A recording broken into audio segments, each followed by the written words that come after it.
Okay, this is our last video, and we're going to be talking about relative geologic time. This refers to question 19, and question 19 shows you this particular geologic cross-section and asks you to put everything into relative geologic order with the oldest of these features on the bottom and the youngest of these on top. Now, in order to learn how to do this, I actually put together a whole bunch of practice geologic cross-sections. These are actually cross-sections that I've used in the past on exams. Right here, on the right-hand side, this is a little bit more than halfway down the Geologic Time webpage. And if you click on this, you will see a whole bunch of geologic cross-sections that I've made. I've got 12 different ones. And let's see, we'll click on one at random. That's kind of an ugly one. Okay, this is a fun one because it's tricky. Okay, in all of these geologic cross-sections, you're going to see 4 different kinds of features. You're going to see sedimentary beds. You're going to see unconformities, and if you don't know what those are, review the section on cross-cutting relationships again. There are faults cutting through these various rocks, and then there are igneous intrusions, and in each one of these they're labeled. Okay, so you should be able to figure out which these things are. I'm going to turn off close temporarily the one that you're actually going to be doing for credit, and I'll bring it up in a little, or that you did for credit, and I'll bring these up and I'll show you how to do this. When you see a cross-section like this, you want to be as methodical as possible. So always the very first step to take are the sedimentary layers. So figure out all the sedimentary layers. And E through O are sedimentary layers. And in this particular case, you can see O, N, M, L, K, J, I, H, G, F, E. And you should ask yourself, what's the oldest one here? Well, the principle of superposition tells you that the oldest layer is going to be on the bottom. Okay? And so we could start out by saying O, then N, then M, then L, then K, then J, then I, then H, then G, then F, then E. Okay? These happen to be alphabetical. They will not always be alphabetical in all of these problems. Okay, so we've actually done about 80% of this already. And how long did that take? A few seconds. The next thing to do is to look at the unconformities. That's always going to be the second thing that you're going to do. There's only one unconformity here. And if you're uncertain, P is an erosional surface. That's an unconformity. Okay? So how old is P? Well, look at what it's in contact with. It's in contact with H and I and J and K. It's offset a little bit by that fault. But how old is it relative to all those things?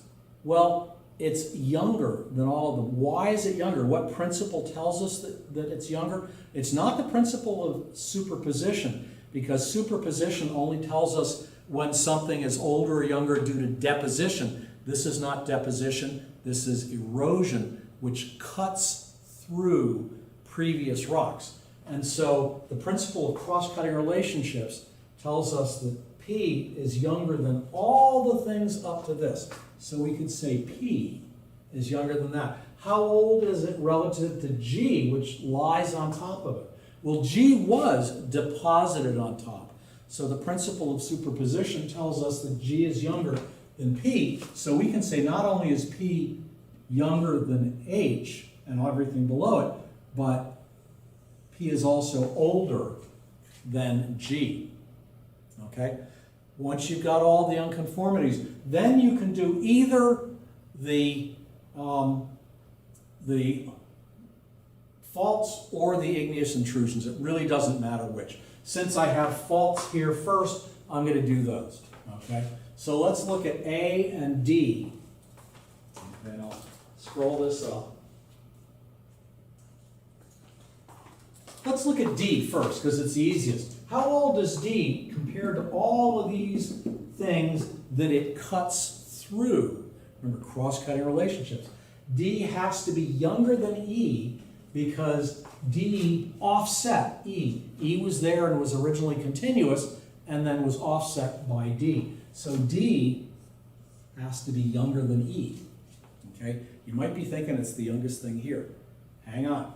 Okay? What about A? Notice that A cuts through offsets N and M and L and K and J and I, and we can assume it cuts through H also. This is a little bit ambiguous. It could be younger or older than H, but usually it just keeps on going. So we're going to say it's younger than H. It cuts through H.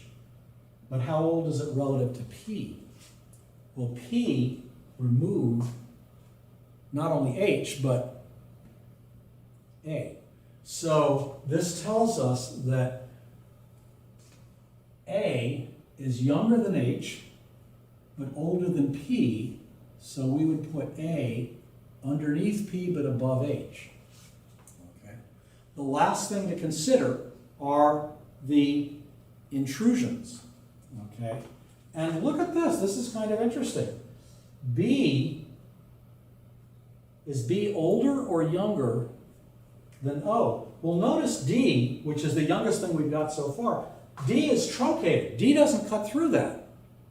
Instead, it looks like B came up and removed and melted everything above it, including all these sedimentary layers and D. So that tells us that B, through the principle of, again, cross-cutting relationships, B has to be younger than D because it cut through it.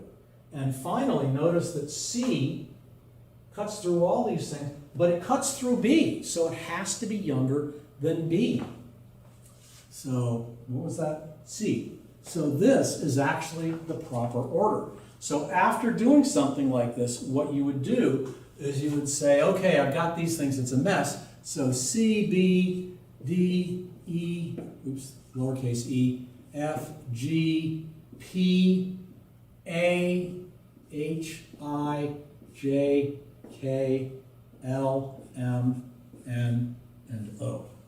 And that's how you would do any one of these. So what I would suggest doing, oh, and by the way, notice down here it says want to see the solution. If you click on that, that will give you not only a listing of the proper order for these features, but it tells you what principle tells you that it's younger than the layer or the feature below. Okay? And you don't have to know this. It's good to know the angular unconformity, the angular unconformity, the kinds of unconformities. I mentioned that to you. But you don't need to know about faults or the kinds of volcanic or igneous features there. I'm not going to ask you to do that.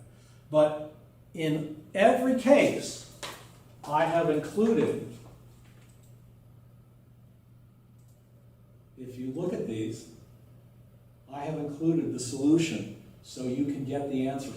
And I would encourage you to go through some of these and go through a number of them. Honestly, you're going to think I'm crazy. I find these fun. I consider these to be puzzles, and I like going through them. And you'll notice that I didn't memorize this order, even though I made the thing. I didn't memorize this. We figured it out on the fly. So you should find out that you'll be able to do that. Okay? And you will find features like this also on the next exam. So make sure you know how to do this.